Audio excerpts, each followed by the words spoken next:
Hi, it's Ian. We have a problem.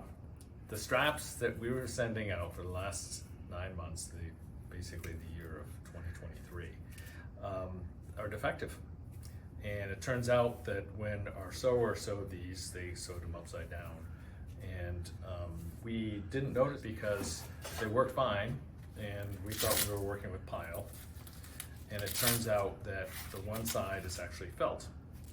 So after a while, it breaks down, it doesn't even work. So we want to fix this, and we're going to fix this by sending you a piece of adhesive back pile that you can go ahead and adhere to your Step Smart brace right where the pad is.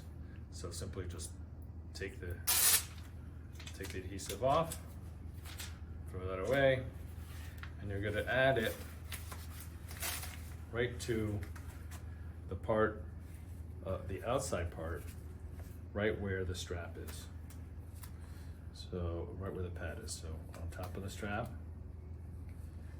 right where the pad is, and just press it down really hard like this, especially at this end here, the end that's attached to the brace.